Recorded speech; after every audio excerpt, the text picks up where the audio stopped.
Aquí home. Now then, Arrowepark Hospital. Welcome to. What do we got? Goods entrance. Alright. Now, let's have a look. This hospital is supposed to have numerous cases of corona lemonade virus. You know, I'm the next on the list. If I'd known, you know, in the 70s that corona was bad for you, then it would turn out to be like this. I wouldn't have drunk my corona. You do some silly things in your youth, don't you?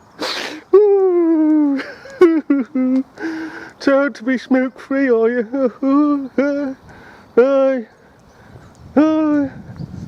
The only hospital with a reputation. Eh?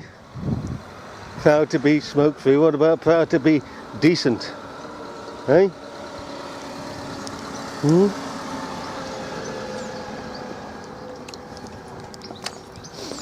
Fracture clinic. We can fracture you if you haven't got a fracture. Hey, £3.20 per visit. Pay on foot. So, therefore then, don't come with your car, just come on foot and you can pay £3.20. Or, is it? Hey, that's even cheaper, isn't it, if you think about it? Hey? You just put £3.20 on your foot and walk away. Hey? Pay on foot, okay, I'll put £3.20 down here on my foot. Disabled parking free, so if I get somebody to... Oh, blue badge holders only. Oh, I was going to say, if I can get somebody to smack me across the legs or something. Right. News about the extent of the ambulances. Hey? Standing around, talking. Concerned. Yeah, why not? Hey, there's the buses. This is the goods entrance, ambulance station. Alright. And this has a reputation for not exactly a good reputation. Not at all. And of course, with this particular hospital, and this is the strange thing about it, is that it's a small hospital. Alright. It's got virtually no bed space. That is how it is. And it's a lovely day for it. No bed space.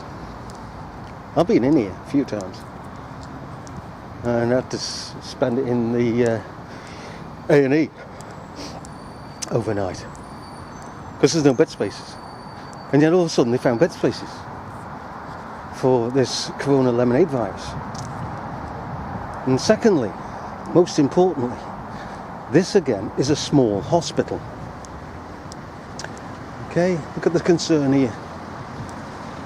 It's just normal. Have your sandwiches.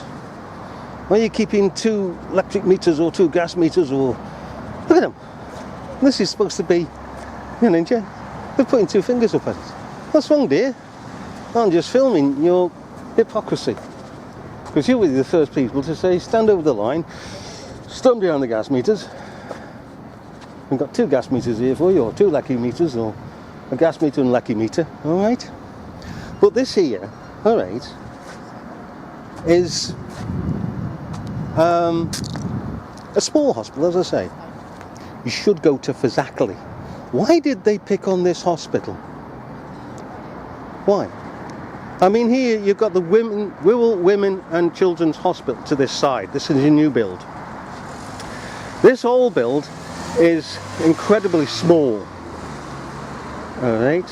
They should have been sending people, if it was a true virus, to Fazakerley. Fazakerley is enormous. It's like a city. It's like a pigging city. Now that could have taken them. So why go to this obscure Arrowepark Hospital? Cash incentive, as well as keep it low key.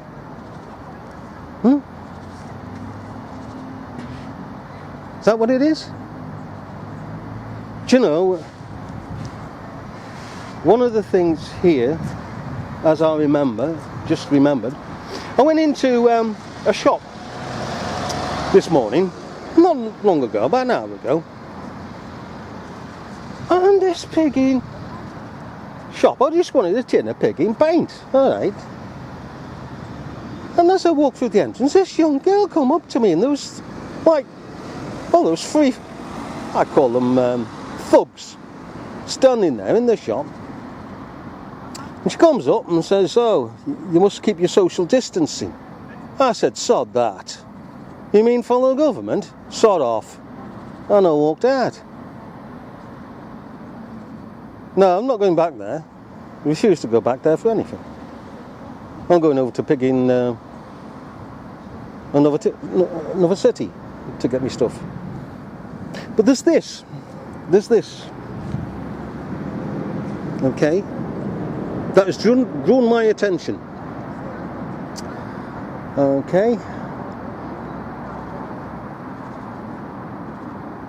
The deception that has gone on, and people are willing to receive the deception, willing participants. They watch the television rather than going out of doors and watching natural life. These buggers here, you see, these understand, these are sitting in the natural life. They're not sitting in the parliamentary regulations, are they? So what people are seeing on the TV, they're willingly participants of that. And they're proud to be so because it's theatre. It's a piece of theatre. What they don't do, deliberately don't do, willfully don't do, is to listen to common sense and to go out of their doors and to ask the question, who in my street or who in my road or who in my close has been cut down? Who in the next street? Who in the street after that? What is going on? There's nobody falling to this. So how come it's on the TV and yet it's not in real life? They don't want to know. They just want a piece of theatre. And of course, once this piece of theatre gets going, they want to participate in this piece of theatre and tell everybody else, "Oh, you know, you've got to keep your distance, you've got to do this, you've got to do that, you've got to do that." And we say, sod off. Sod off to the village. Eh? To the global village. These are saying sod off to the global village. Sod off. Eh? I'm not a number. I'm a free man. And in that particular case, there was one man, wasn't there? 1965 to 1967, in that 17-part series of The Prisoner, where one man stood up, a number 6. I'm not a number. I'm a free man. But there were also others that stood up and were put into loony bins. Put into loony bins. I think that was the episode of The General. Was that Cobb? No, sorry, it's not The General, it's The Arrival, the first one. Because Cobb jumps out of the window. And, well, pretends to be dead. Anyhow, there were more than the one, and there's more than me, and there's more than you, and there's more than others that are standing out against this. Now, let's go further with the deception. Okay? Manchester. If you look Manchester up, the eyewitnesses, you can see for yourself, if you've not already done so, that it was a con. It was fakery. Fakery, alright? You tell me this. This is frightening. This is very, very disturbing, what I'm about to say. In 2017, Manchester Arena was supposed to have been blown up, according to the eyewitnesses, 7 times. Okay? One was on the melamine floor. One was in a meeting and greeting room. One was in seat 89 to 90 on the second balcony. One was in a fire exit. One was in the foyer. And there was one somewhere else. I can't quite remember where the other one was. But the focus, strangely enough, was in the foyer. They'd laid everything out in the foyer. But what happened to the rest? The 5 others? It was balcony, fire exit. See, balcony, fire exit. In the centre, with which the one witness changed the sex of that bomber to a woman. Bit in the meeting room, foyer. There was one more, which will lose me at the moment. Anyhow, the thing about it is, okay, not only did they concentrate on the foyer, saying it was exploded here, contradicting the eyewitnesses, the other 5 eyewitnesses, okay, but there is a school opposite, a very large Manchester music school. They have a lot of people going in and out. Now, why is it that those people going in and out never cottoned on to the fact that there was no workmen on site in the Manchester arena that was directly opposite? Well, some may say, well, they worked at night, didn't they? Well, you give the proof. You just can't say that. Well, I have said it, therefore it must be true. Right, okay, where's the evidence? You take that into a court of law and they chuck it out, even in a civil court. Even in a court, a labour court, you know. They chuck it out. If they'd worked at night, there'd be skips still there in the morning. There'd still be debris in the morning where people had been working. And why would they work at night? Give your evidence. We've given the evidence from the people that are coming in and out of the music school, Manchester Music School, all right, who've not seen anything.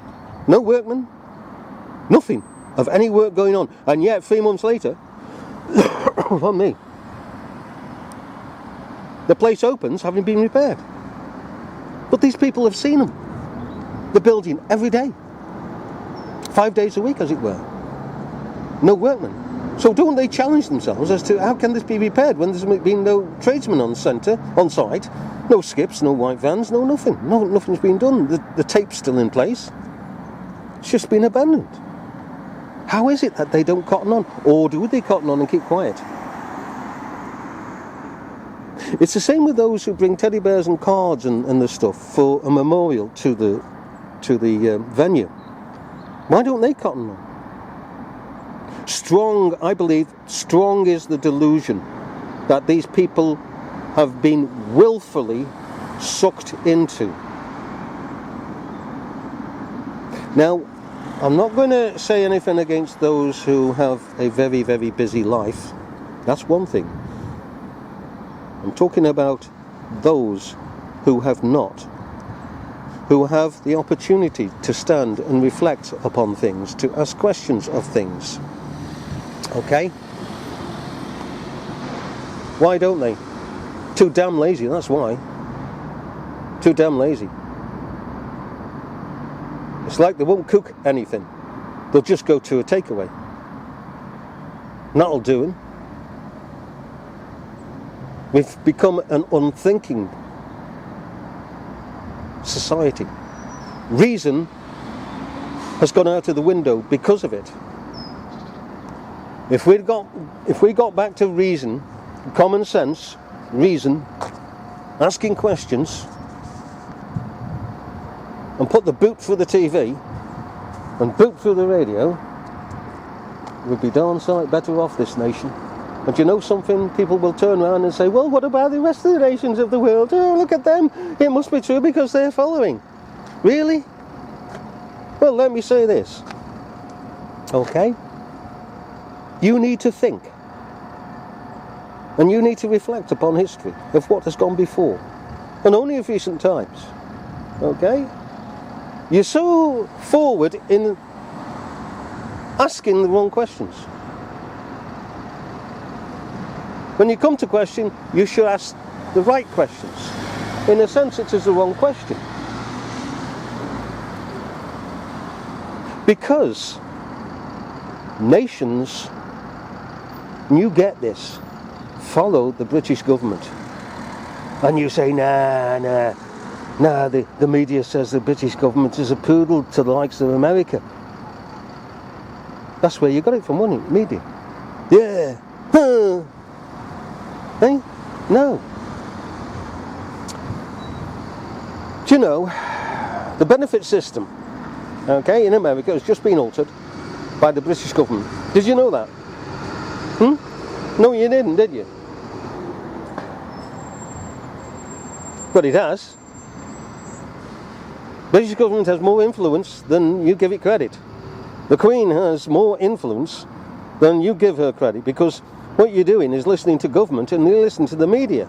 And the media says, and the government says, the likes of the monarch are just there as representatives, okay? So look round here. She's just a figurehead. No, she's not. No, she's not. She lifts her little finger and government obeys.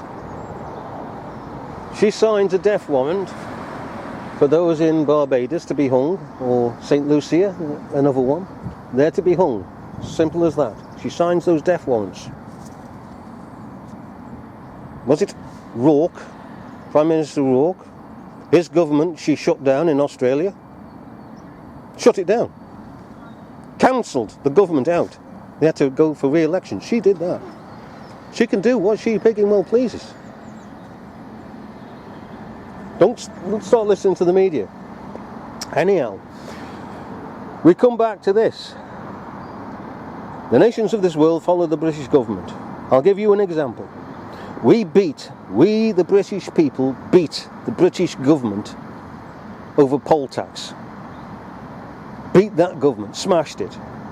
Eventually the head, Thatcher, had to resign. It got to that stage she had to, well, was booted out. She resigned, booted out, whatever.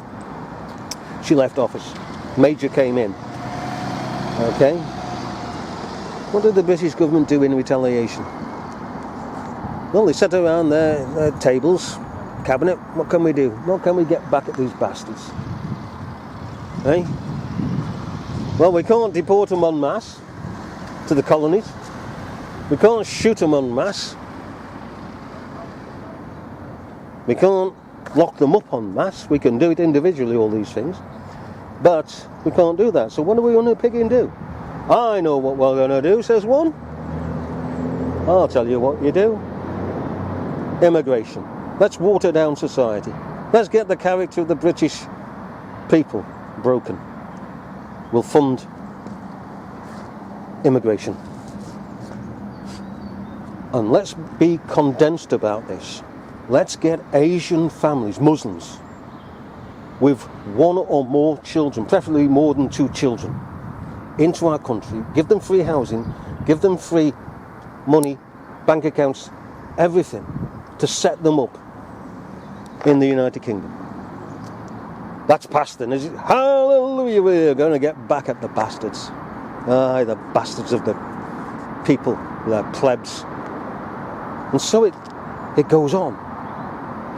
And then, gradually, they bring down the borders. It's about time now, Heseltine or whatever, bring down the borders, take them down, let's have mass immigration. That'll smash the bastards. Oh, the British people, the bastards, plebs, vermin, peasants. And so it is. And what happened? Come on, what happened?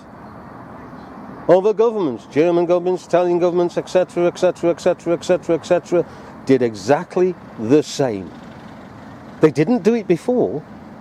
They did it after the British government had set it all in motion. Okay? So we come to the EU, which we never voted for. We only voted for the EEC. The EU is a different beast. Okay? It used the foundation of the EEC, the Economic European Union, alright, for a basis of building this EU. He went through the various stages. Oh, they're having a house party. That girl there has just said they're having a house party tonight. Right, well that's interesting. Hey? 2 metre distance, is it? Hey? Leg over the gas meter. Whee! Anyhow, told you it's all total hypocrites. When it comes to reality, they're all picking hypocrites. Hey? Get your cancer stick in, dear. She works for the NHS. Anyhow, we're getting carried away here, sidetracked. When we come to the EU, as we say, we never voted for it. We only voted for the EEC. Okay? The EU used the foundation of the EEC, and every time we questioned the EU, they always brought back the foundation. Here it is, the foundation. Crafty buggers. But when we beat the EU, alright, government was playing with us, stretching it out, because it didn't want to leave the EU. They only voted for the EU, gave votes to come out of the EU, expecting not to come out of the EU.